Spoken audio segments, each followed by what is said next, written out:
Ако ме питате какво точно се опитвам да направя тук, отговорът е, че дори и аз не знам. Но всъщност днес е неделя и се опитвам да практикувам любимото си хоби, планинското колоездене, само че на плажа. Защо? Защото в планината е облачно, има вероятност за валежи, а тук е слънчево и топло и реших да покарам по плажа.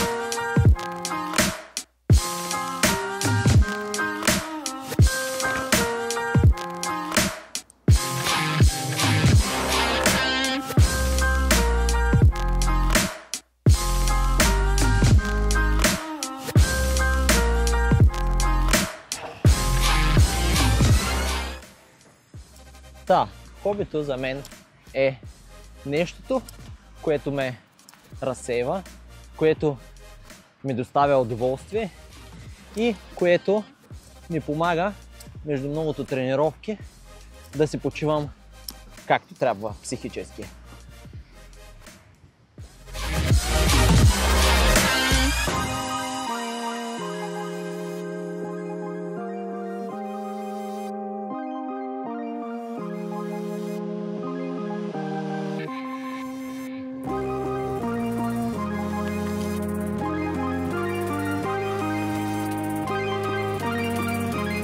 Не съм добър на фейки.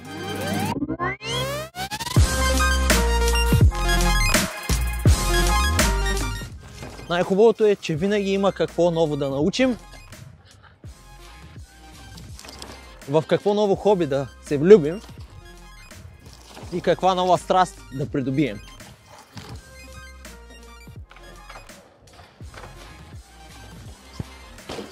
А ако хобито ви е от малко по-опасните, това е още по-хубаво, защото адреналинът всъщност изпарява всякакъв стрес.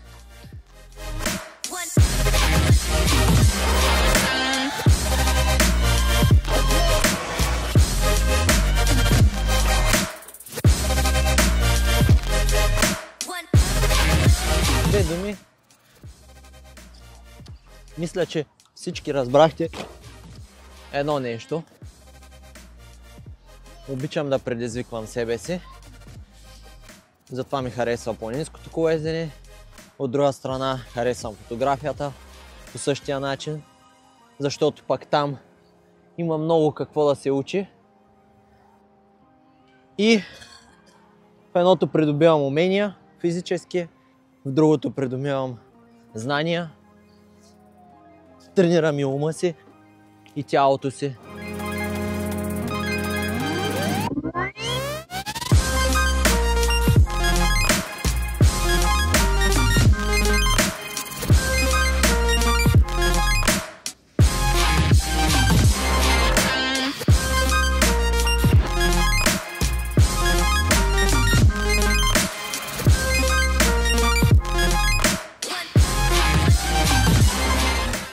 Хора, правете това, което на вас ви се прави. Не се срамувайте, не се страхувайте и не се колебайте. Ако дадено нещо ви привлича, то излезте и го правете.